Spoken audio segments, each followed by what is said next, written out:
L'intelligence artificielle effraie et fascine à la fois. C'est vrai que cette superpuissance a révolutionné notre manière de vivre et de penser. Alors quand on parle et quand on pense intelligence artificielle aujourd'hui, on pense immédiatement à ça. ChatGPT, logique. Puisque on sait que depuis mai 2025, ChatGPT compte 800 millions d'utilisateurs hebdomadaires. Chaque semaine, 800 millions de personnes utilisent ChatGPT et par jour, 122,6 millions de personnes utilisent quotidiennement ChatGPT. C'est une expansion phénoménale, on pourrait appeler ça un Big Bang numérique. Et quand on pense à intelligence artificielle, on pense aussi parfois à ça.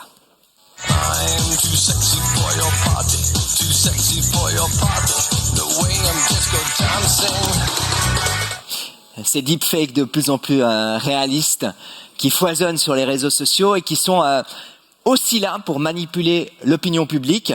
Alors ces deux exemples ne font finalement qu'effleurer l'immense potentiel de l'intelligence artificielle qu'on oublie parfois aujourd'hui, puisque l'intelligence artificielle est aussi utilisée pour du diagnostic assisté dans le domaine médical, dans le domaine bancaire, dans le domaine institutionnel.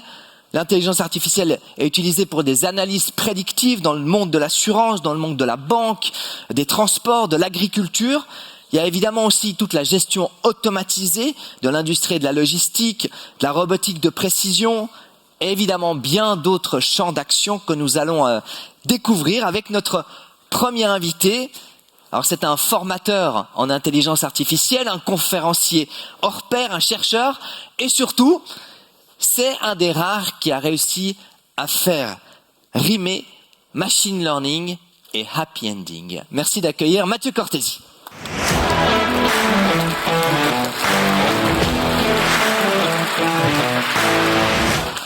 Bonjour Mathieu. Bonjour François. Comment ça va? Ça va bien. Ça va bien. Très plaisir que vous soyez là. J'ai vu que vous avez pris votre livre, c'est super. Toujours. Bon, moi je me suis dit que j'allais pas me compliquer la tâche. On va utiliser ChatGPT. Si vous êtes d'accord pour la première question? J'ai peur.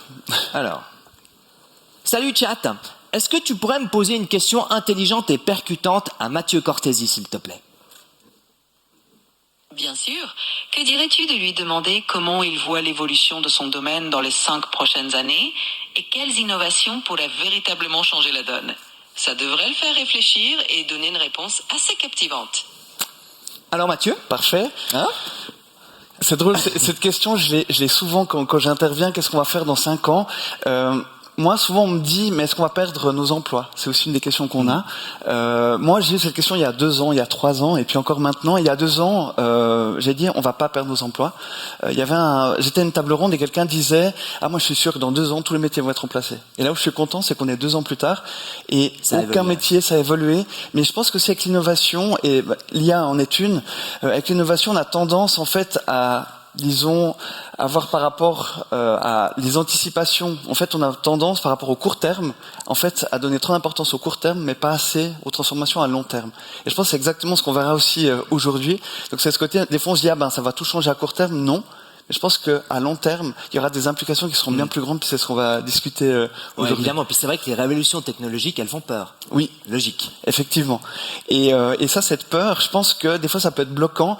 Moi, ce que j'aime bien dire avec l'IA, c'est qu'il y a 2 erreurs. La première, c'est de faire l'autruche. Je pense que c'est une erreur de le faire, mais la deuxième, c'est de faire le poulet sans tête et de partir dans tous les sens. J'ai vu beaucoup d'entreprises qui se sont dit, il nous faut absolument un outil interne, il nous faut absolument ça. En fait, sans savoir exactement ce qu'elles allaient faire avec. Et ça, je pense que c'est une erreur. Donc, il y a vraiment ce côté, essayer de comprendre ce que c'est, essayer de voir ce que ça peut apporter. Finalement, on dit start with why, not AI. Finalement, c'est qu'est-ce qu'on veut utiliser avec l'IA, plutôt que de se dire il faut absolument de l'IA. Puis c'est ce qu'on verra aussi aujourd'hui, puis pendant la présentation. Je vous laisse le plaisir de la scène, Mathieu. Merci beaucoup, François. Donc, voilà, parfait. l'IA pour les courtiers en assurance. Avant que je commence officiellement, c'est un plaisir de passer après Monsieur Nicolier. Vraiment, pour moi, je me retrouvais en enfance. Ces images m'ont rappelé beaucoup de choses. Et puis aussi, Loïc, tu mentionnais, est-ce qu'il peut être une personne dans la salle par rapport à ton témoignage, ça a touché. C'est la personne à côté de toi, ça m'a beaucoup touché. Et je pense que ça a aussi touché beaucoup de gens avec ça. Donc, je tenais à le dire pour ça. Et puis, pour me présenter en quelques mots, moi, je viens du monde de la communication à la base. Pourquoi ça?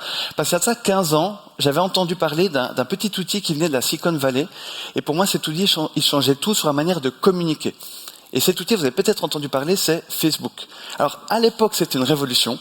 Maintenant, pour les plus jeunes, c'est un réseau social de vieux, donc je suis vieux, je l'assume totalement. Et ça, en fait, ça m'a permis, à l'époque, je me suis dit, tiens, je vais expérimenter, je vais essayer de me former. Donc, en fait, ça a été mon métier. Donc, j'ai été dans la communication numérique pendant plusieurs années. J'ai travaillé plusieurs années à la RTS, à la communication, à Tamedia, à la HEP Vaud. Et tout ça, ça nous mène au 30 novembre 2022, où un autre outil venu de la Silicon Valley est arrivé. Et j'ai eu exactement les mêmes sensations que 15 ans auparavant. Et cet outil, vous avez peut-être entendu parler, c'est ChatGPT. Donc François a partagé ces chiffres, moi je suis impressionné à chaque fois que je les vois, et c'est, je pense, que le début pour ça. Et en fait, ce que j'ai fait, ce que je sais faire, j'ai exploré, j'ai fait des découvertes, et puis en fait, ça m'a permis de partager des contenus sur les réseaux sociaux. Donc mon stagiaire de l'époque se fichait de moi avec Facebook, donc j'ai partagé sur TikTok. Et en fait, ma première vidéo a été vue plus de 700 000 fois. J'ai partagé après sur Instagram, 500 000 vues. J'ai partagé sur LinkedIn et en fait, ça m'a permis en quelques mois d'avoir plus de 200 000 personnes qui m'ont suivi sur les différents réseaux sociaux. Et ça m'a permis, et je vous jure, c'est le seul moment publicitaire, on n'a pas assez de temps pour ça, mais d'écrire un livre qui s'appelle ChatGPT en entreprise, qui m'a permis en fait de rassembler plein de cas d'usage. Et c'est ce que je vais partager avec vous aussi pendant les 30 minutes qu'on est ensemble, des cas d'usage concrets. Donc ça, c'est ce qui s'est passé. Et ça m'a permis aussi de fondé une agence de formation IA qui s'appelle MCJS. Donc, en fait, c'est les initiales de moi et de mon cofondateur, donc Julien Schiss et Mathieu Cortési. On aurait peut-être dû demander à ChatGPT, mais c'était trop tard et on est très content avec ce qu'on a fait. Puis on a pu accompagner plus d'une centaine d'institutions, notamment dans le domaine de l'assurance. Il y a quelques têtes connues aujourd'hui avec ça. Maintenant, il y a 2 chiffres que je voulais partager avec vous et celui-ci est pour moi le plus important. C'est quand vous posez une question concret, un fait concret à l'intelligence artificielle, que ce soit ChatGPT ou peu importe laquelle, donc vraiment un fait concret. Par exemple, qui a marqué le premier but de la dernière finale de Coupe du Monde de foot? Eh bien, 50% du temps, le résultat sera faux. C'est ce qu'on appelle une hallucination. Donc il y a un test qui permet de vérifier ça, donc on pose plein de questions, et en fait on voit ce que l'IA nous donne, et 50% du temps c'est faux. Mais ce qui est intéressant, c'est que 100% du temps, ça paraîtra vrai. Ça sera peut-être le deuxième buteur, ou le premier buteur de la demi-finale. Donc ça, si vous dites, tiens, aujourd'hui je vais voir comment l'IA peut m'aider sur des faits concrets, c'est inutilisable en l'état. Même les outils les plus avancés se trompent. En revanche, et c'est le deuxième chiffre que je vais partager avec vous, si maintenant vous mettez une source, ça peut être un document PDF, ça peut être des conditions générales, ça peut être un site web, ça peut être une page web, eh bien ça, on arrive à 1% d'erreur. Ça, ce que ça signifie pour moi, c'est que, en fait, si on sait ce qu'on veut chercher, typiquement, si on reprend le match de la Coupe du Monde, on peut mettre le compte rendu de ce match. Donc, on sait qu'il y a un buteur, mais on ne sait pas exactement où. Donc, si vous savez ce que vous cherchez, vous pouvez mettre un document, une source, et puis là, on tombe à 1% d'erreur.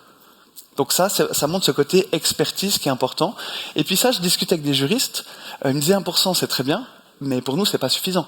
Et dans votre cas, dans certains cas, 1%, ça peut être une grande erreur qui peut avoir un grand impact sur la marche de l'entreprise. Donc ce côté 1%, c'est bien, c'est mieux, mais il y a toujours ce côté, il faut vérifier.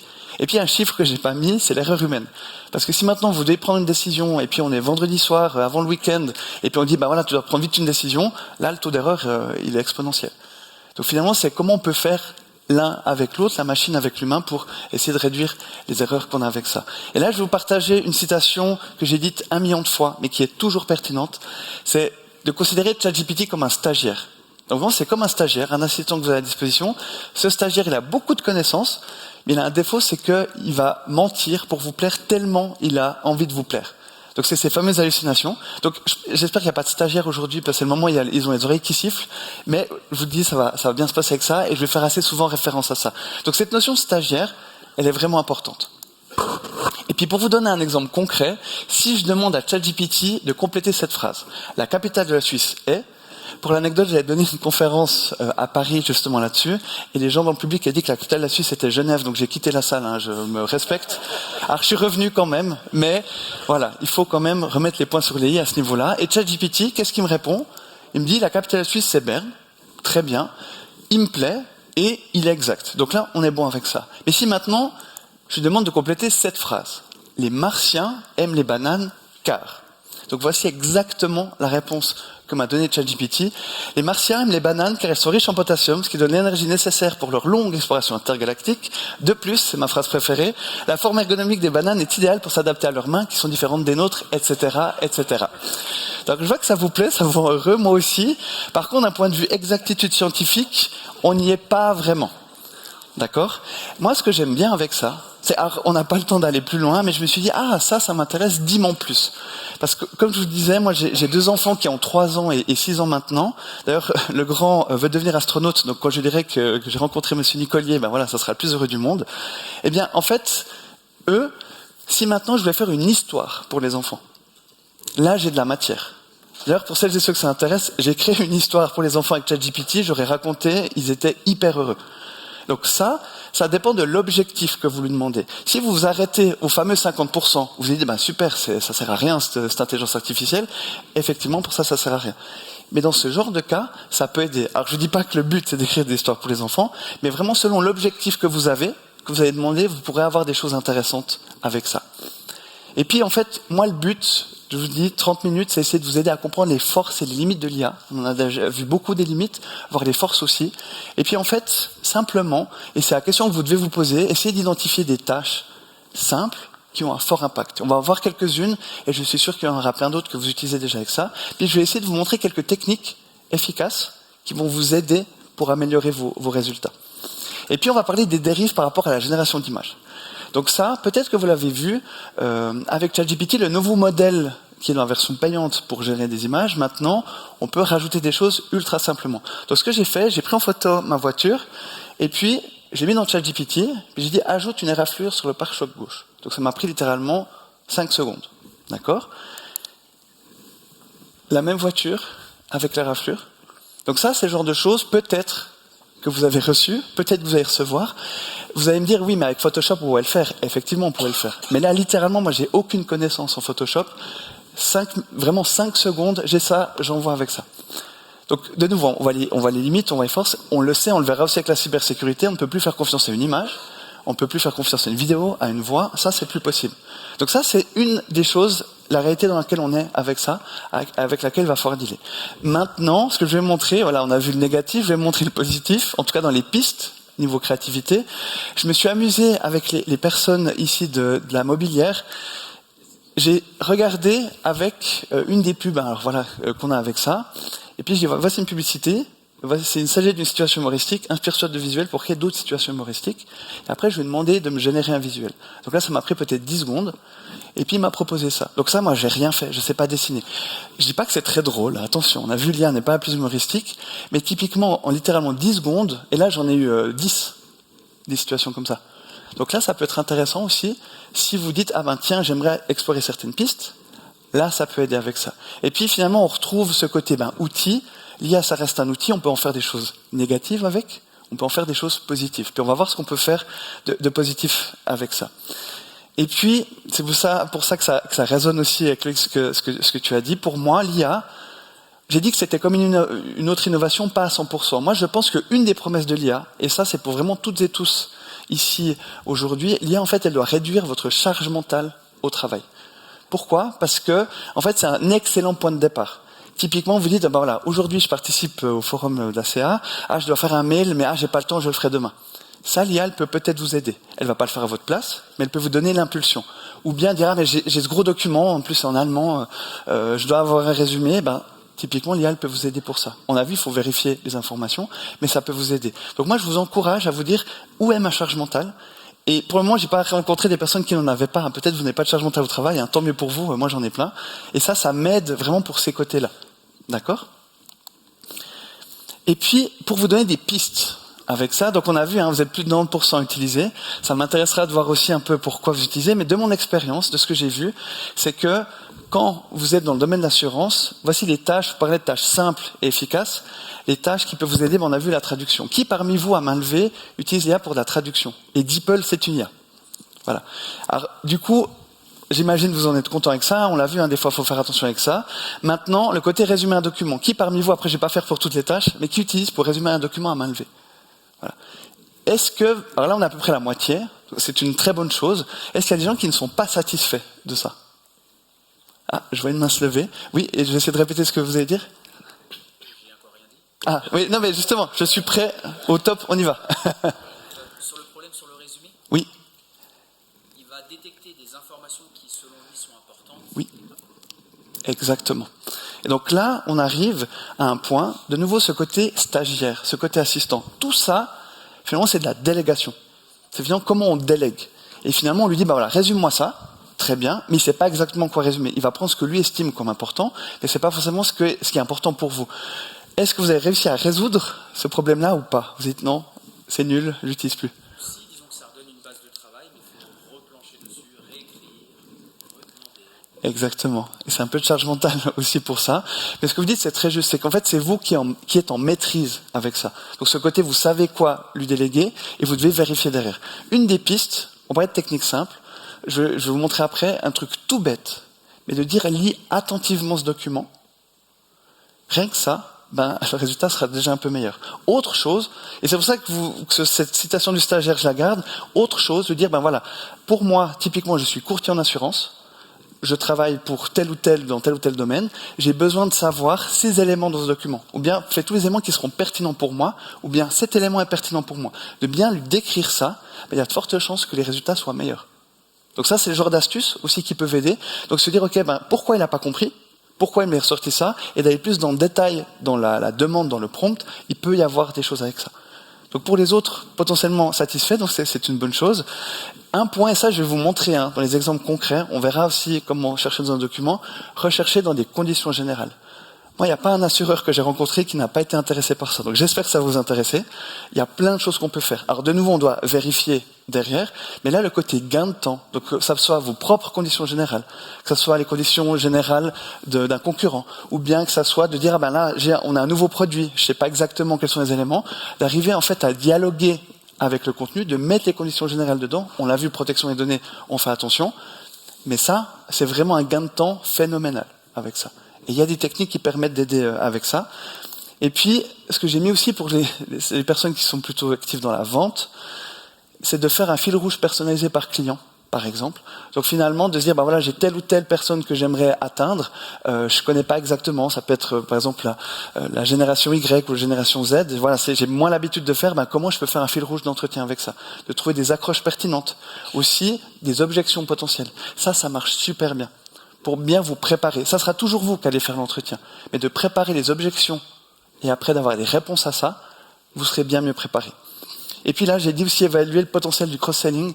Typiquement, je sais que vous avez plusieurs produits d'assurance.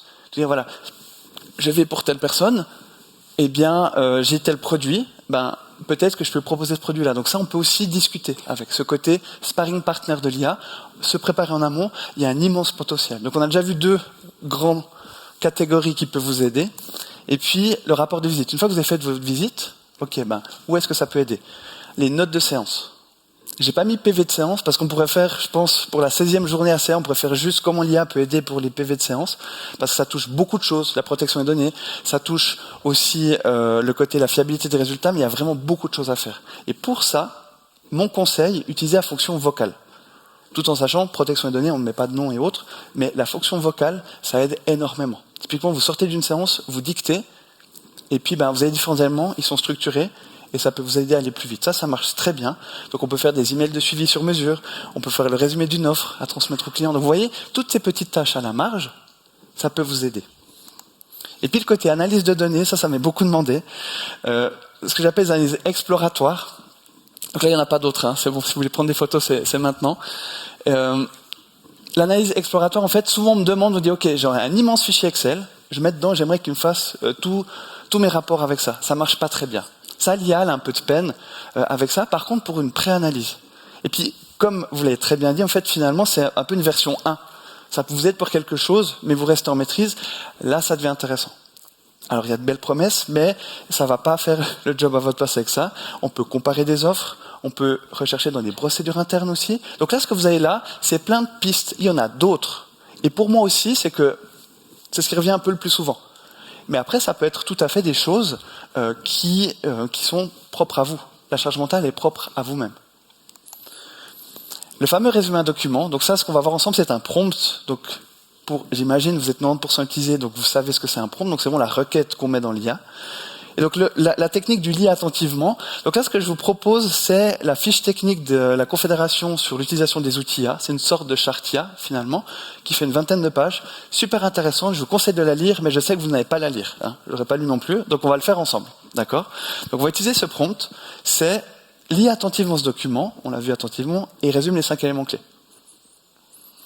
Typiquement, j'ai oublié, voilà, je suis courtier en assurance en Suisse. Typiquement, ça peut lui donner des éléments. Et puis là, vous voyez le format, je demande de répondre sous forme de tableau. Cette phrase, elle a changé ma vie avec ChatGPT et tous les autres outils d'IA d'ailleurs. Ça le force à être plus synthétique et c'est beaucoup plus lisible. C'est tout bête dit comme ça, mais ça marche extrêmement bien. Et puis là, dans le contexte, donc j'ai dit que j'étais courtier en assurance. Et je lui dis, mon stagiaire, vu que je lui ai dit de lire attentivement ce document, voilà, il l'a fait, mais il peut me proposer des pistes pour la suite. C'est à prendre ou à laisser, c'est pas obligatoire, mais ça peut tout à fait aider avec ça. Et donc, les résultats, donc déjà, on voit que c'est beaucoup plus lisible. Il me donne les éléments clés, définition et précautions générales, les bonnes pratiques d'utilisation, voilà, de manière responsable, donc c'est des choses qu'on verra aussi. Utiliser des données publiques et ne pas dévoiler des données personnelles ou sensibles. Vérification, domaine autorisé, par exemple résumer un texte public, interdit, saisie de données personnelles, copier-coller sous contrôle. Donc voilà, ça c'est un excellent résumé. Donc là vous avez tous les éléments dont vous avez besoin. Et puis voilà aussi recommandation générale avec ça. Donc là littéralement en 10 secondes, vous avez un résumé intéressant et puis vous pouvez aller plus loin. Typiquement les domaines autorisés, dites-moi plus, dis-moi plus. Et puis les 3 pistes, je trouve que c'est des bonnes pistes. La première, c'est de créer une charte IA interne pour l'entreprise. Je pense que c'est une excellente chose. Qui parmi vous, à main levée, a, à sa connaissance, une charte IA au sein de son entreprise à main levée? C'est drôle, c'est tout le temps la même chose. Là, à peu près, c'est 1/4 des personnes. Donc vous êtes 3/4 à ne pas avoir de charte ou de directive IA à l'interne de l'entreprise. D'un point de vue de le leadership, la préparation, et je reprends aussi ce qu'a dit M. Nicolier, c'est beaucoup de préparation, l'IA c'est pareil. En fait, dans vos entreprises, il y a 3 éléments qui sont importants. Le plus important, c'est le côté direction, c'est le côté un cadre. Donc il faut que la direction soit formée, il faut qu'il y ait du leadership pour ça, pour éviter de faire le poulet sans tête qu'on a vu, et il faut qu'il y ait un cadre. Parce qu'en fait, vous êtes 90% utilisé, mais 75% à ne pas avoir de cadre. Donc je pense vous utilisez, mais vous ne savez pas exactement de quoi vous avez droit ou pas. Alors évidemment, protection des données, mais c'est pas clair à 100%. De mettre un cadre clair, c'est un excellent point de départ. Le deuxième point, c'est évidemment la formation.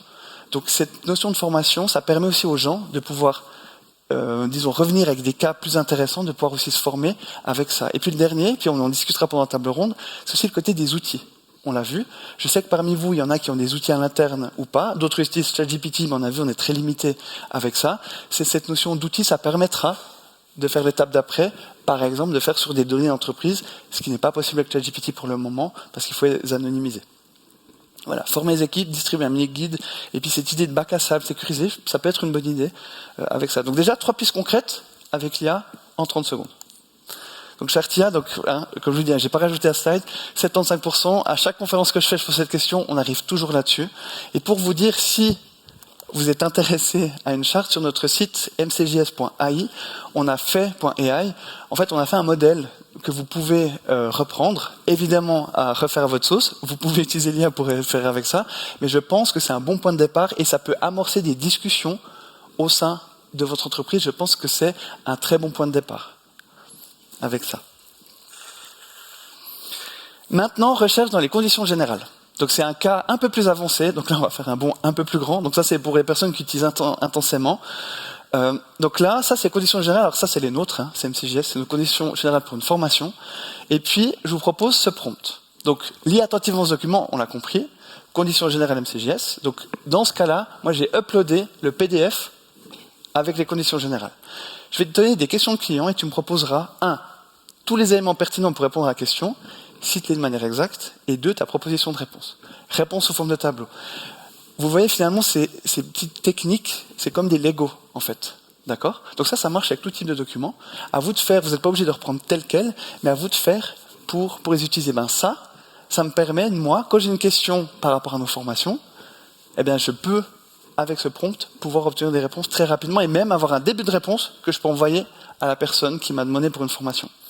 Donc voilà, typiquement, une question que j'ai, c'est j'aimerais une attestation pour les participants à la formation, est-ce possible? Donc là, je l'ai mis tel quel, avec le prompt.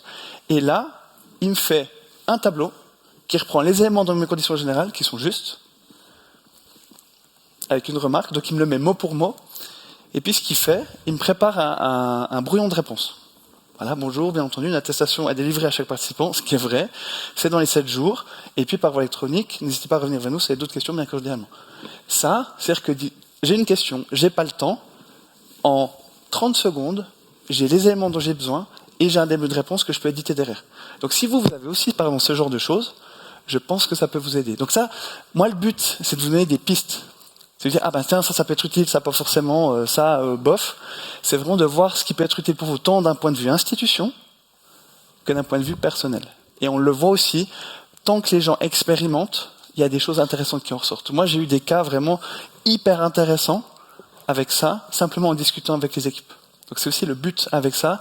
On a beau faire beaucoup de théories, en fait, c'est tant qu'on expérimente, tant qu'on teste, c'est là où il y a des choses intéressantes qui ressortent avec ça. Là, je vous présente quelques outils. C'est des questions qui me sont souvent posées avec ça, notamment par exemple toute la retranscription audio. Il y a Dict AI que j'aime beaucoup avec ça, pour générer des schémas, faire des slides. Là, le but, c'est pas de forcément reprendre. De nouveau, on l'a vu, protection des données. Attention, on va en discuter pendant la table ronde. Mais je trouve intéressant. C'est des questions qui me sont souvent posées en formation, donc du coup, comme ça, vous avez déjà certaines réponses. Et là, vous avez des choses qu'on peut faire avec ça. Puis vraiment, Dict AI, je trouve intéressant dans la manière, dans le côté retranscription pour ça. Et puis maintenant, ça c'est mon côté formateur qui ressort. Moi, ce que j'ai fait pour vous, c'est, je vais vous laisser une trentaine de secondes pour vous. Dites-vous par rapport à ce que je vous ai présenté là, ça a été un peu brut de décoffrage, pensez ces 3 éléments, alors ça peut être de 1 à 3, vous dites, ah ben tiens, ça, j'aimerais bien essayer de l'appliquer demain ou en soirée pour mon institution, pour moi-même. Ça peut être un prompt, ça peut être une idée de cas d'usage, ça peut être un outil. Donc vraiment, faites-le. Et là, j'avoue, je vais me faire un petit plaisir parce que ça, en formation, normalement, c'est par binôme. Donc, je pense qu'il nous reste un petit peu de temps. Je me tourne. Je sais plus où est François. Ah, voilà, c'est bon? On est bon? Avec, Mathieu. On va faire avec. Parfait. Alors, vous avez 10 secondes. Ça fait 10 minutes que vous êtes dans le rouge, mais c'est pas grave. Ça fait 10. Alors, je vais vous laisser 10 secondes pour réfléchir à ça. Et on va arriver à ma toute dernière slide. Et comme ça, on ira vite. C'est une citation que j'adore d'une auteure américaine d'origine polonaise qui dit « Je veux qu'Ia me fasse la vaisselle pour que je puisse faire mon art. Pas qu'elle fasse mon art pour que je puisse faire la vaisselle. » Voilà. Je vous laisse là-dessus. Et je vous remercie beaucoup pour la patience. Merci beaucoup Mathieu, merci. Merci pour ces conseils très pratiques. Alors on va peut-être directement passer à la table ronde. Peut-être que, cher public, vous pouvez poser des questions à Mathieu via le Slido et puis on les prendra dans le courant de la table ronde puisque vous allez rester avec nous pour la table ronde. On va parler évidemment des opportunités, des défis, des difficultés de l'IA. On va évidemment s'intéresser à l'IA avec le monde de l'assurance, comment transformer finalement un intermédiaire en assurance en un super courtier 3.0 assisté d'analyse prédictive. Et pour ça, je vais demander à nos 4 invités de venir nous rejoindre. On a la chance d'avoir aujourd'hui des entrepreneurs, des passionnés d'IA, des pourvoyeurs de solutions IA, et on va pouvoir en discuter de toutes ces thématiques ensemble. Merci d'accueillir. Alors, je vais les citer les 4, et après on peut lancer le jingle. Kyriaki Bongar et Zoé Berry de Exnunk Intelligence, Antoine Verdon de jury spécialisé blockchain et IA, et Luca Bertelli, Key Account Director chez Unique IA. Merci de les accueillir. Mathieu, tu peux te mettre là, voilà, ouais. Alors, on va laisser les 2 chaises aux dames. Merci. Ça fait du bien d'avoir aussi des femmes dans ce monde de l'IA. Ça a été compliqué d'en trouver. Comme vous pouvez vous asseoir, Antoine aussi, super. On est ravis de vous avoir avec nous, messieurs, dames, on va dire. Ce que j'aimerais peut-être assez rapidement, à part Mathieu qui a déjà présenté, c'est que vous nous disiez assez rapidement dans quel domaine vous êtes et ce que vous faites avec l'IA. Alors peut-être qu'on va commencer avec Kyriaki Bongar et Zoé Berry. Donc Kyriaki Bongar, vous êtes avocate, Zoé Berry, vous êtes spécialiste fiscalité. Vous avez développé un produit qui s'appelle Silex Ex Nunc Intelligence, ça veut dire à partir de maintenant en intelligence. 10 ans de latin quand même, ça me sert au moins aujourd'hui. Qu'est-ce que c'est? Expliquez-nous. Oui, alors Ex Nunc Intelligence, c'est une legal tech. On est la première legal tech de l'EPFL et on développe un logiciel pour les professionnels du droit au sens large, donc pas seulement les avocats, mais aussi des personnes qui travaillent dans des départements juridiques ou aussi dans l'assurance. Et puis ce logiciel va les aider à redéfinir la manière dont ils accèdent et utilisent les données juridiques. On a différents cas d'usage, mais le premier, c'est la recherche juridique. Et donc, finalement, vous arrivez à répondre à des questions très compliquées, de manière très rapide et très précise. Des questions juridiques. Hein. Exactement. Contrairement à ce que les gens pensent souvent, les avocats ou les juristes ne sont pas des personnes qui savent tout, mais c'est des personnes qui savent où aller chercher l'information. Donc, il y a une partie de recherche juridique qui est toujours inhérente à cette profession et c'est quelque chose qui est extrêmement chronophage, parfois fastidieux aussi. Et on arrive vraiment en quelques instants à donner une réponse juridique qui, pour le coup, va être vraiment conçu pour les professionnels, c'est-à-dire qu'il n'y aura pas d'hallucination, ça va respecter une certaine structure, le raisonnement, la méthodologie juridique, ça va citer toutes les sources qui seront directement accessibles aussi en un clic.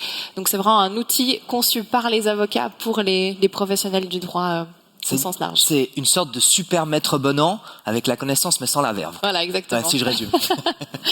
Antoine Verdon, alors vous étiez pionnier dans la blockchain il y a quelques années, dans la crypto-vallée, vous avez même été nommé 2 fois parmi les 100 Suisses les plus puissants, quand même, par l'hebdo et puis par le bilan. Vous avez aujourd'hui créé Agent Lab. Qu'est-ce que c'est? Expliquez-nous. Alors Agent Lab, c'est une expérience qu'on a lancée il y a quelques semaines qui permet à des entreprises de tester ce qui est en train de se passer maintenant. On passe au-delà du chatbot que chacun utilise pour soi, où on discute avec une IA, à la création de rôles qui sont entièrement gérés par l'IA et qui vont, dans le futur, permettre de compléter les teams dans les entreprises et puis d'avoir des gens qui vont collaborer avec nous et qui seront plus des êtres humains physiques mais qui seront des robots à qui on pourra déléguer une série de tâches. Avec Agent Lab, on fait du prototyping, on aide des entreprises à comprendre dans quelle mesure ces agents vont pouvoir les aider, donc quels sont leurs pain points où des agents vont pouvoir automatiser des tâches répétitives et rejoindre l'équipe. On a par exemple travaillé avec un hôpital à Zurich. Justement, ouais. Un exemple concret peut-être. Qu'est-ce que vous avez pu faire concrètement? Eux, on a passé 2 jours à regarder quels sont les processus qui leur prennent le plus de temps. On a vu que la prise en charge des patients, c'est un processus manuel extrêmement répétitif qui a besoin pour eux d'environ 48 000 heures de travail humain par année. Ah ouais. Et en 2 semaines de travail, avec des outils un peu plug and play, on leur a montré dans ce laboratoire le processus reconstitué avec des agents et on a estimé le temps nécessaire, si ça fonctionnait de façon productive, à environ 3000 heures par an, donc 45 000 heures économisées. Ah, quand même. Ah ouais, c'est spectaculaire. Luca Bertelli, vous, ça fait depuis 15 ans que vous êtes dans le secteur technologique. Vous avez développé une solution qui s'appelle Unique IA, qui est destinée aux banques et aux assurances et qui permet de rationaliser les opérations et améliorer l'efficacité. Expliquez-nous. Absolument. Donc on propose une plateforme pour les entreprises dans les services financiers, une plateforme IA qui en fait premièrement s'assure que d'un point de vue conformité et compliance on le gère, c'est géré, et puis c'est une plateforme qui permet d'abord de commencer avec du travail sur de la donnée. Donc à la ChatGPT, mais en restant dans un domaine de conformité où les données restent localement dans l'entreprise, et de construire pratiquement des agents. Donc on passe de l'IA générative vers l'Agentic AI, où en fait on construit des agents intelligents qui viennent supporter et augmenter ce que les hommes peuvent faire. Un exemple concret, vous avez travaillé pour Pictet, par exemple. Un exemple concret, on a un genre de client research, où pratiquement en mettant les données, par exemple les transcripts des discussions, les données clients qu'on a dans CRM et d'autres données, ou aussi le web, on peut concrètement chercher directement qui est mon client, qu'est-ce qu'il fait, qu'est-ce que j'ai discuté, et donc j'ai mon assistant qui m'aide tous les jours dans mon travail. Super, on va parler de tout ça. Je vais vous remettre le slido, comme ça on vous encourage aussi à poser des questions si vous le souhaitez durant cette table ronde. On va prendre un petit moment quand même pour répondre à vos questions, j'espère qu'il y en aura pour favoriser l'interactivité. J'aimerais qu'on commence par cette citation, s'il vous plaît, qu'on va nous montrer à l'image. L'IA ne remplacera pas les entreprises, ce sont les entreprises qui s'en servent, qui remplaceront celles qui ne le font pas. Est-ce que Zoé Berry ou Kyriaki, vous êtes d'accord avec cette citation ? Oui, alors effectivement, clairement, on est tout à fait d'accord avec cette citation parce qu'aujourd'hui, comme on le dit, on a de plus en plus de choses à faire, à traiter. Rien qu'au niveau légal, typiquement, il y a énormément d'arrêts qui sont rendus, de nouvelles lois, de choses, et c'est exponentiel et c'est impossible de tout gérer, de tout savoir, de tout suivre. Donc clairement, aujourd'hui, on doit absolument se doter d'outils qui nous permettent d'être plus efficaces, aussi d'avoir des relations clients, comme l'a dit le président du forum au début, qui sont favorisées, et puis les tâches qu'on peut écourter et traiter de manière plus efficiente, on a absolument besoin d'outils aujourd'hui. Kyriaki, c'est vrai que le monde du droit, c'est un monde qui est encore assez archaïque. On plaide en robe. On aime avoir cette connaissance un peu suprême. Est-ce que vous sentez une forte réticence à l'utilisation de l'IA dans ce monde-là ? Alors c'est vrai que c'est un domaine qui travaille encore un petit peu de manière archaïque, ou disons qui n'a pas encore été impacté du tout, voire très peu par les avancées technologiques.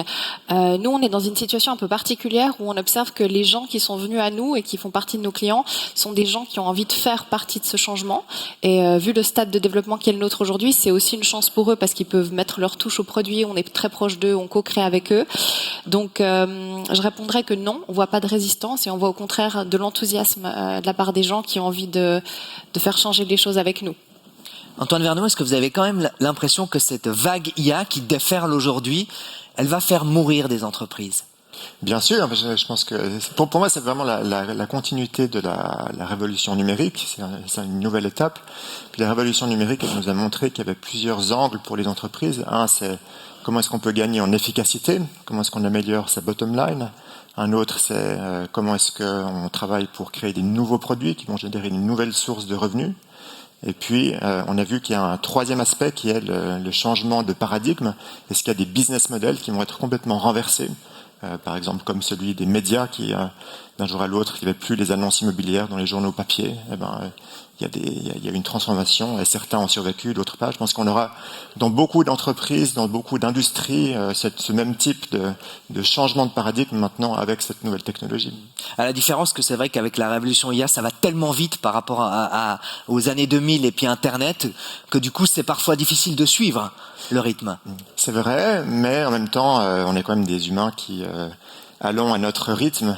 Et je pense qu'en Suisse, on a la chance d'avoir un petit peu d'être un petit peu un ou deux pas après ce qui se passe, peut-être déjà dans les pays environnants et surtout aux États-Unis. Donc on voit un petit peu ce qui arrive et on peut mieux s'y préparer en observant ce qui se passe autour. Luca Bertelli, ce qu'il n'y a pas... Oui, vous voulez réagir ? Je voulais juste donner deux exemples concrets. Oui. Un, c'est faire un parallèle avec la robotique.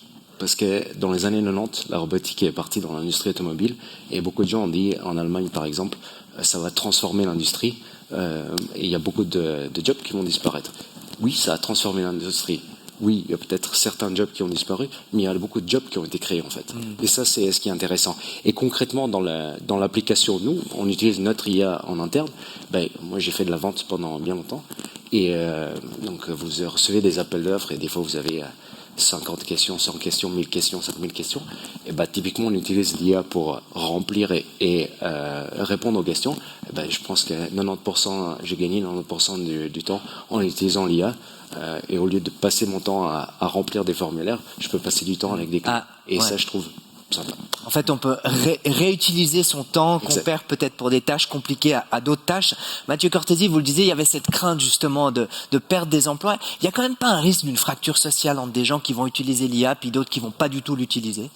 Clairement, pour revenir à ce côté remplacement d'entreprise, un exemple que je vais sortir aussi, c'est l'arrivée d'Excel. En fait, quand Excel est arrivé, on a dit il n'y aura plus de comptables. C'est fini parce que tout le monde va faire sa comptabilité à la maison. Et je pense que maintenant, on n'a jamais autant de comptables que maintenant. Pourquoi? Ça a créé d'autres besoins. Les gens font pas forcément tous leur compter, moi le premier, avec Excel à la maison. Donc il y a déjà ce côté-là. Et puis un point, c'est que je pense, cette phrase est juste, mais l'interprétation qu'on a de cette phrase, c'est comme vous dites très bien, c'est une fracture qui va se faire. C'est qu'en fait, on le voit, les gens qui sont bons dans leur domaine et qui utilisent bien l'IA, ils seront encore bien meilleurs. Ils iront plus vite, ils sauront quoi déléguer, ils sauront comment le faire. Et ça, il y a des études qui le montrent. Les personnes qui sont seniors, donc qui ont l'expérience, elles sont bien meilleures. Par contre, les personnes qui sont juniors, elles vont faire des fois plus d'erreurs parce qu'elles n'ont pas eu l'expérience jusque-là. Elles vont des fois être plus flemmardes parce qu'elles vont donner et puis elles vont pas valider des résultats. Et ça peut faire des fractures d'un point de vue individuel, mais aussi au point de vue de l'entreprise. Et c'est vrai que les entreprises qui auront compris que c'est les personnes avec l'expérience senior et autres qui peuvent bien l'appliquer, elles iront plus vite. Elles auront un avantage comparatif certain. On a vu 45 000 heures. Enfin, pour tout, une fois que la bonne tâche est bien déléguée, et bien vérifié, il y a un vrai avantage comparatif, puis à terme, ça aura cet impact-là, oui. Kyriaki Bongar ou Zoé Berry, qu'est-ce qui, aujourd'hui, selon vous, retient une entreprise à utiliser de l'IA ou à se tourner vers vous pour utiliser votre solution? Alors nous, on peut parler par rapport au domaine juridique. Souvent, ce qui fait peur, c'est la confidentialité, ouais. Exactement. Donc le fait d'avoir une solution adaptée au marché suisse, qui soit sécurisée, conforme au secret professionnel, peu importe les professions, ça c'est quelque chose qui parle beaucoup aux gens et qui ont besoin de se rassurer. Et le second point, c'est celui des hallucinations dont on a parlé avant et qui est vraiment important. Donc le fait d'avoir une solution qui garantit la fiabilité des sources et qui les rend accessibles, c'est quelque chose aussi qui sécurise les gens parce que typiquement chez Silex, quand vous posez une question et qu'il peut pas répondre, parce que par exemple la question a jamais été tranchée par un tribunal ou parce qu'il n'a pas la source, il va simplement vous dire je ne peux pas répondre et il va pas vous mentir pour vous faire plaisir, ce que font souvent les IA généralistes. Oui. Ouais. Zoé Berry, comment vous faites pour rassurer quand même votre clientèle? Parce que c'est vrai qu'on est dans le domaine juridique, c'est un domaine dans lequel on peut pas tellement se tromper, quoi. Donc la confidentialité, elle est primordiale. Comment on fait pour finalement rassurer avec ces clients qui arrivent au départ avec des craintes légitimes? Oui, effectivement, comme vous le dites, c'est un sujet très sensible, surtout dans le domaine juridique. Donc, on leur explique notre façon de fonctionner. Donc, comme l'a dit Kyriaki, tout est en Suisse. Déjà, c'est quelque chose qui rassure. Et puis après, il n'y a rien qui est stocké chez nous. Ça veut dire que les recherches qui vont être faites par les clients, en fait, en posant une question, sont en local. Donc finalement, il n'y a rien qui reste chez nous. Même s'ils devaient mettre des noms de clients ou autres, on n'en aurait jamais la connaissance. Donc ça, c'est quelque chose qui est très important, ce qui n'est pas le cas de ChatGPT, par exemple, qui utilise toutes les informations clients. Donc voilà, donc on arrive à les rassurer en leur expliquant notre structure et notre façon de fonctionner. Luca Bertelli, c'est vrai que cette notion de confidentialité, elle est super importante. Comment est-ce qu'on travaille avec ces données? Comment est-ce qu'on travaille avec des données sécurisées aujourd'hui? Avec une IA qui, effectivement, c'est parfois difficile de trouver l'origine, la source, où vont les informations qu'on met dedans. Donc, comment est-ce qu'on fait? Il faut pratiquement, dans le cas où on achète une solution clé en main, il y a des mécanismes qui viennent avec. Dans le cas où vous partez d'une solution, je sais pas moi, d'un cloud Azure ou d'un cloud AWS, il faut construire tous les mécanismes. Mais en partant d'une société clé en main, d'une solution clé en main, éthiquement, c'est d'avoir des solutions qui ont des mécanismes pour vérifier les hallucinations. Par exemple, nous on utilise un agent qui va vérifier ce que la réponse qui a été générée. Et puis on peut introduire d'autres mécanismes aussi dans du benchmarking par exemple pour s'assurer qu'en fait l'IA remplisse toujours et cherche à répondre toujours de la même manière aux questions. Antoine Vernois, est-ce qu'on arrive aujourd'hui à imaginer le nombre d'entreprises, à évaluer le nombre d'entreprises de PME qui travaillent avec l'IA? Est-ce qu'on est à 50-50? Est-ce qu'on est à 20-80? On a vu dans la salle, là, il y a beaucoup de gens individuellement qui utilisent l'IA, mais les entreprises, est-ce qu'on a une vision? Je pense qu'il y a quasiment 100% des entreprises qui utilisent l'IA, mais pas forcément consciemment du point de vue de la direction.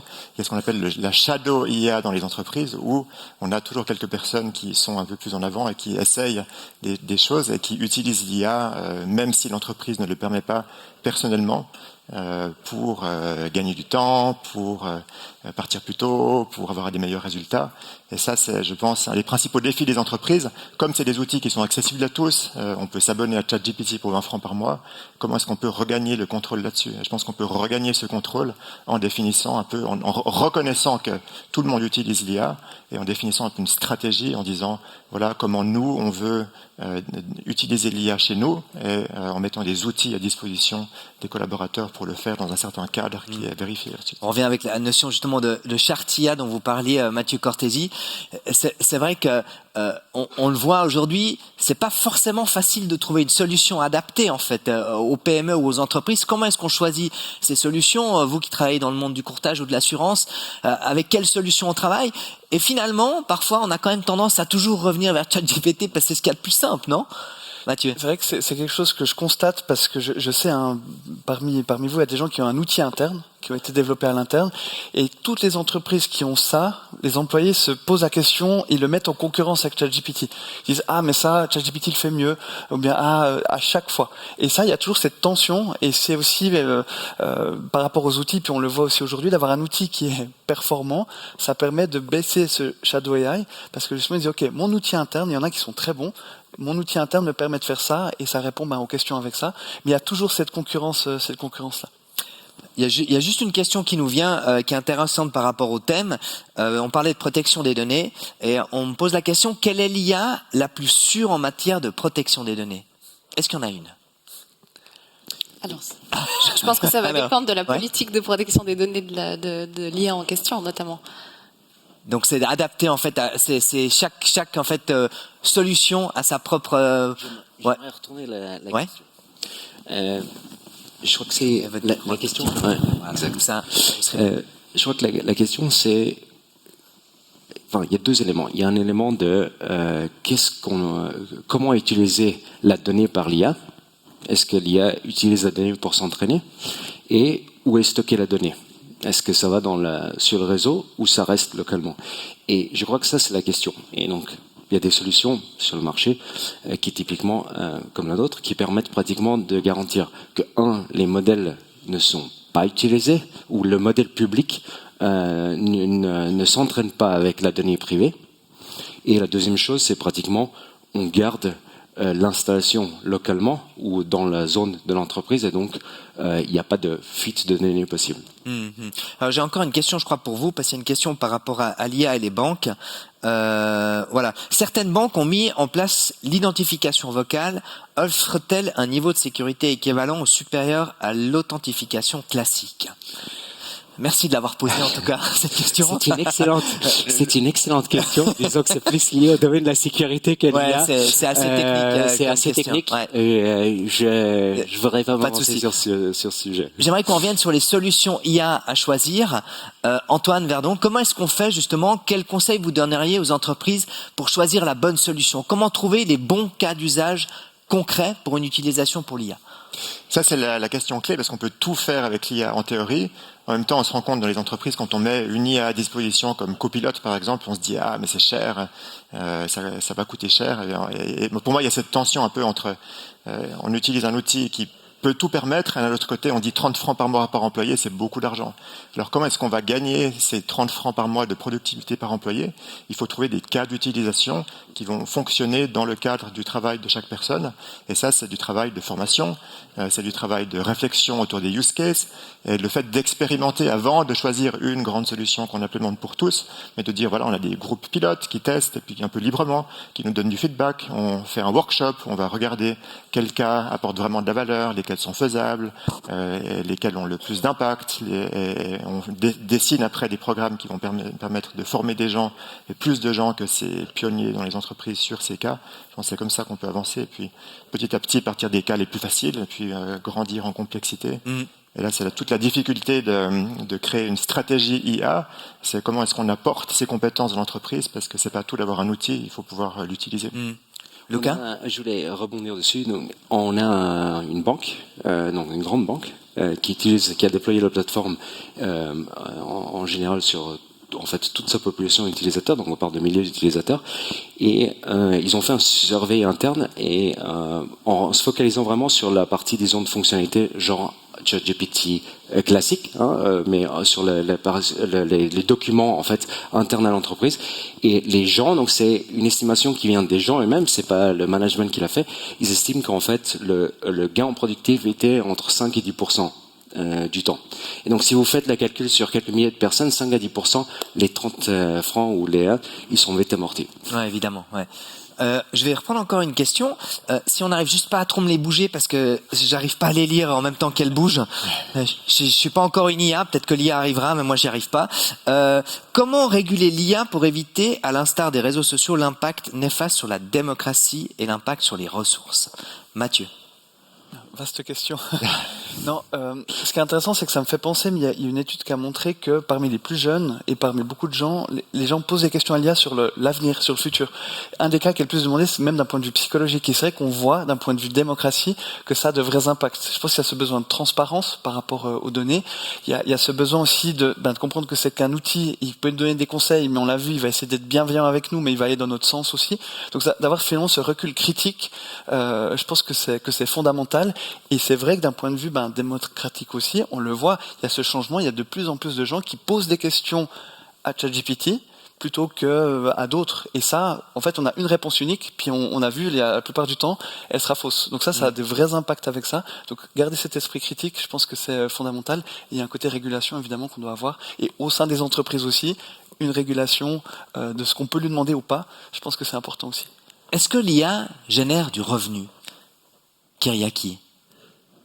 Est-ce que pour vous, c'est une solution qui sera viable économiquement parce que ça va générer... Aujourd'hui, visiblement, ça génère pas encore suffisamment de revenus, mais est-ce que demain, ça générera fondamentalement du revenu? Moi, je pense que ça dépend justement des problématiques auxquelles l'IA s'attaque. Et puis, on peut voir en fonction justement des gains de productivité qui découlent des solutions respectives que oui, ça génère, moi je dirais même déjà du revenu. Alors bien sûr, tout dépend de à quel niveau on se place et de qui on parle.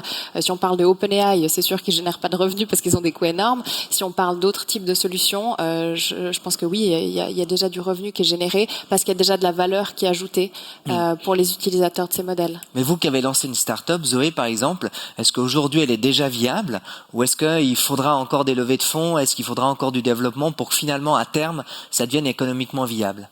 Alors en fait, il faut savoir que Oui. nous, aujourd'hui, on n'est pas publiquement encore sur le marché. On a des clients qui sont venus à nous. Donc, on est encore dans une phase un peu de développement de certaines choses. Et c'est pour ça qu'on peut co-développer et puis adapter notre produit complètement à nos clients. Donc, pas encore aujourd'hui, mais à court terme, clairement, oui. Ouais. Parce que là, on voit qu'il y a un intérêt qui est vraiment grandissant. Et c'est pas nous qui avons dû aller chercher les clients, c'est eux qui sont venus vers nous. Donc, Ouais, vous avez plutôt une bonne nouvelle, oui. Vous venez de remporter pas mal de prix. Là, vous avez remporté le 2e prix à Zurich ce week-end. Donc, vous êtes en pleine phase ascendante. On sent qu'il y a un vrai besoin. Luca Bertelli, on est en phase d'expérimentation aujourd'hui. Donc, ça veut dire qu'aujourd'hui, l'IA, clairement, ne génère pas suffisamment de revenus. Je répondrai différemment. Je pense que le marché, il est encore... Enfin, on parle de quelque chose qui a 2 ans et demi, plus ou moins. Et la vraie... en fait, on est encore en phase d'exploration dans le sens que, pour l'instant, on est encore sur du ChatGPT-like. Mais ce qui va vraiment arriver, c'est des agents intelligents. C'est des agents qui peuvent assister en fait l'humain. Par exemple, comme je disais, le client research, où je peux en fait chercher à travers la donnée client, je peux mieux comprendre mon client et donc générer plus de revenus grâce à la recherche. Je peux être plus précis, plus personnalisé vers mon client. Donc oui, je crois que l'IA va aider les entreprises à générer plus de revenus. J'aimerais qu'on termine sur l'IA et l'assurance. Comment est-ce que l'IA va révolutionner ou est en train justement de transformer les métiers du courtage et de l'assurance? Antoine Verdon, on sait qu'il y a cette analyse prédictive qui est présente. On sait qu'il y a des développements avec les images. Pour vous, comment est-ce que l'IA va transformer le monde de l'assurance et du courtage? Je pense qu'on a vu les très bons exemples avec Mathieu tout à l'heure au niveau du travail individuel. Comment est-ce qu'on peut être plus productif quand on travaille dans une assurance? Et puis après, il y a tous les cas d'utilisation qui seront visibles du point de vue des clients. Est-ce que, par exemple, quand on reçoit sa voiture, on va la scanner une première fois avec une application? Et si on a un sinistre, on va la scanner une 2e fois pour que les images puissent être comparées? Il y a aussi on a travaillé avec des assurances dans leur chemin utilisateur pour montrer comment aussi les informations peuvent être capturées de meilleure qualité. Par exemple, on a fait des interviews où les déclarations de sinistres sont retravaillées par l'IA en live avec les clients et on leur repropose ils décrivent dans leurs mots qu'est-ce qui s'est passé et on leur propose ensuite une version du point de vue de l'assurance en disant est-ce que c'est ça que vous avez voulu dire, ce qui fait aussi gagner du temps et qui évite des échanges subséquents. C'est vrai que les assurances ont des données énormément de données qui sont très précieuses. Peut-être que là, un des points, c'est vraiment ce traitement des données, d'améliorer ce traitement des données, performer dans ce domaine-là. Oui, je pense que c'est tout l'IA est basée sur des données. Et comment est-ce qu'on peut les gérer et les traiter? Ça, c'est la clé de tout ce qui concerne l'IA. Oui. Luca Bertelli, vous me disiez, vous, quand on a préparé cet échange, que le monde de l'image est en train de complètement exploser. On a vu là OpenAI qui vient de sortir Sora. Je vous invite à aller voir, taper Sora dans Google. Vous allez voir que pour nous, en tant que journalistes, ça va complètement changer notre monde parce que vous dites j'aimerais une image de Dolémon en zone, en drone avec qui passe autour du et il vous le fait comme ça, quoi. Donc ça, dans le monde de l'assurance, ça va quand même transformer parce que dans les sinistres notamment, on prend beaucoup de photos, on utilise ça. Comment est-ce que ça va transformer le monde de l'assurance? Absolument. Donc, d'un point de vue, d'abord, je pense qu'il faut quand même rappeler des risques sociétaires parce que c'était Mathieu qui référençait ça avec les deepfakes. Ouais. Et donc, je pense d'un point de vue société, c'est un point qui doit être aussi traité. Mais pour les assurances, c'est clairement, un point important. C'est un processus clé qui coûte beaucoup de temps et donc le traitement de l'image et il y a des grands groupes d'assurance qui sont dessus en fait où ils essaient d'automatiser en fait le traitement de l'image pour faciliter la tâche quoi, pour que les hommes puissent focaliser sur les cas plus moins clairs et que l'IA puisse se focaliser sur ce qui est plus clair. Zoé Piquericki, je sais que c'est pas forcément votre domaine, l'assurance, vous êtes plus dans le domaine du droit, mais vous, votre regard par rapport à ce qui pourra changer avec l'IA dans le monde de l'assurance? Alors le droit des assurances, c'est un volet important du droit quand même. Il y a non seulement le cadre légal et réglementaire, mais il y a aussi tout le cadre contractuel finalement, la base de travail des assurances, les polices, etc. Et avoir la possibilité d'accéder de manière simplifiée à ce cadre légal réglementaire et de pouvoir interroger et interagir avec le contenu contractuel, on voit que c'est vraiment des choses qui vont changer la manière dont les personnes pratiquent et redéfinir justement l'accès et l'utilisation des données juridiques. Mathieu Cortési. D'ailleurs- Pardon, excusez-moi. Pas de souci.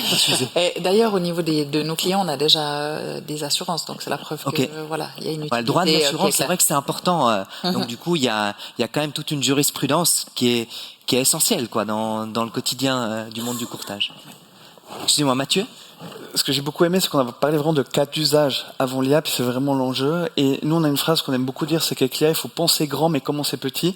Et moi, je reste sur ce chiffre des 90% d'entre vous qui utilisent l'IA. Donc, on parle de retour sur investissement. Même si on peut pas le chiffrer, je suis sûr que chacune et chacun, vous gagnez du temps d'une manière ou d'une autre avec ça. Donc là, finalement, on est dans le commencer petit. Donc, on a cette première phase qui est là. Et on a vite des plafonds de verre. On l'a vu, protection des données, quantité de données à gérer. Et en fait, c'est votre, je pense, mission aussi aujourd'hui, c'est de passer après ces plafonds de verre, de dire ok, maintenant on peut aller plus loin avec les données, on peut aller plus loin aussi avec les outils, et je pense que c'est là où on pourra aller dans la révolution par rapport au métier de l'assurance, mais et c'est le côté bon sens suisse que je pense nous avons tous ici, c'est on fait petit pas par petit pas, on forme les gens, on a les bons outils, et ce que je vois aussi c'est que l'un ne va pas sans l'autre. Il faut vraiment une vision de la direction, les bons outils et les gens formés dans un cadre, et c'est ce qu'on appelle un peu la sainte trinité de l'IA, mais l'un ne va pas sans l'autre, et puis il faut garder ça en tête. Vous me disiez que en formation, on a une Ferrari, il faut juste apprendre à la conduire, quoi. Exactement. C'est un peu ça. Ouais. On a de belles Ferrari avec les outils, et je pense que d'avoir ce permis de conduire, l'un ne va pas sans l'autre. Est-ce qu'il y a peut-être une question, je suis désolé, mais en fait, je deviens vieux, j'arrive plus à lire les questions, c'est trop petit. Donc, est-ce qu'il y a peut-être à l'ancienne une ou deux questions que vous souhaiteriez poser à notre panel? On parle de quoi quand on parle de version privée de chatbot, c'est ça? Un cabinet d'une 10 ou 20 personnes pourrait faire quelque chose de privé à l'interne pour avoir ces données qui ne soient pas diffusées sur ChatGPT. Alors, comment est-ce qu'on fait pour avoir des données privées, confidentielles pour un bureau de 15-20 personnes? C'est ça, hein? Antoine? On a très souvent ces questions et ce qu'on voit, c'est que il y a des modèles qui sont open source, donc on peut prendre et qu'on peut installer chez soi, comme Llama, c'est des modèles qui fonctionnent, DeepSeek, c'est des qui fonctionnent comme ChatGPT.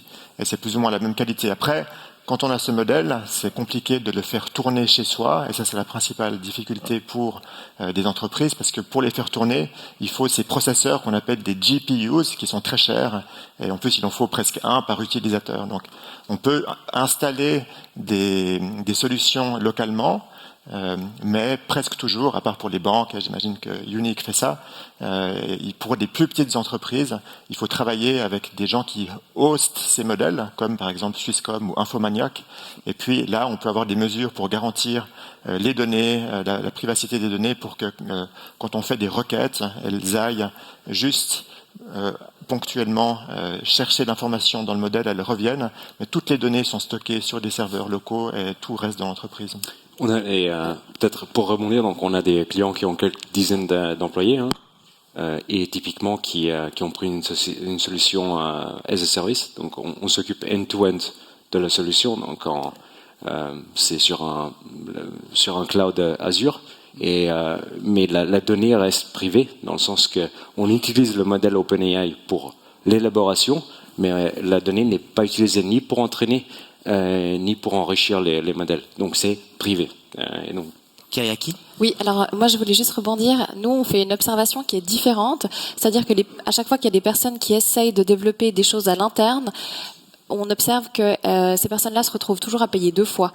En tout cas, en ce qui concerne le domaine juridique, c'est pas juste un modèle qu'on déploie, on a vraiment toute une architecture et chaque couche et chaque étape du processus est optimisée pour le domaine juridique. Je donne un exemple. Au tout début du processus, on a ce qu'on appelle un modèle d'embedding qui va prendre les textes de loi et les transformer en vecteurs mathématiques. Et nous, typiquement, on a développé notre propre modèle d'embedding qui est le fruit d'un travail de recherche et développement qu'on a mené aussi avec le Swiss Data Science Center. Et on voit qu'en termes de performance, on passe de 51% par rapport à une IA généraliste à plus de 87%. Donc tout est optimisé pour le domaine légal. Donc je pense que pour bien répondre à la question que vous avez posée, je dirais que ça dépend aussi de ce que vous allez en faire du modèle que vous voulez créer. Est-ce qu'il y a une dernière question dans la salle ? Ah oui, monsieur, pardon. Vous pouvez essayer.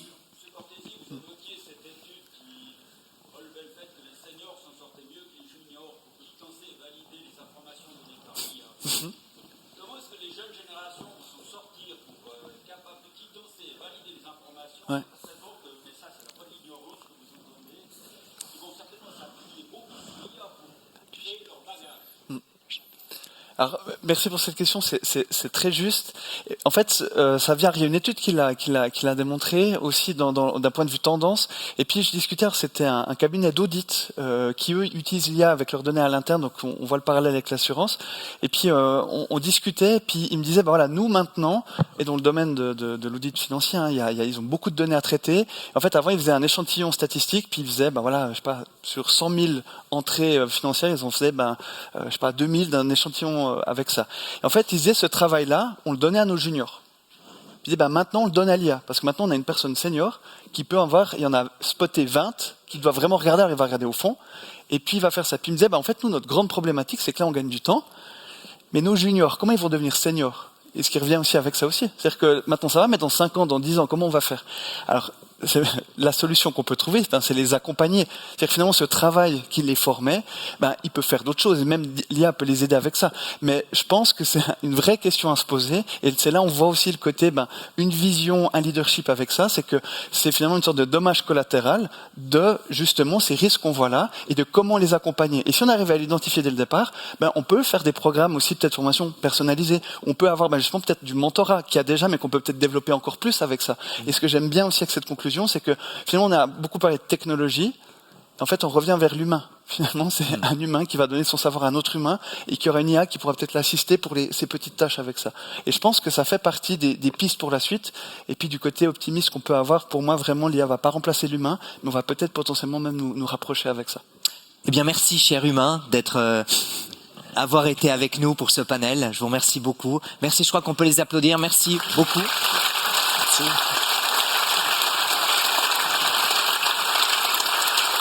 Et je crois qu'il est temps qu'on aille un tout petit peu soulager notre serveur. Il y a tout d'abord, très important, le code Cicero pour pouvoir valider cette conférence. Notez-le bien, 896 425, comme ça vous pouvez valider votre conférence dans l'application Forum des courtiers. Et je vous propose qu'on se retrouve à 10h30 pour la suite. On s'offre une petite demi-heure, 10h35, une petite demi-heure pour pouvoir soulager nos disques durs. À tout à l'heure.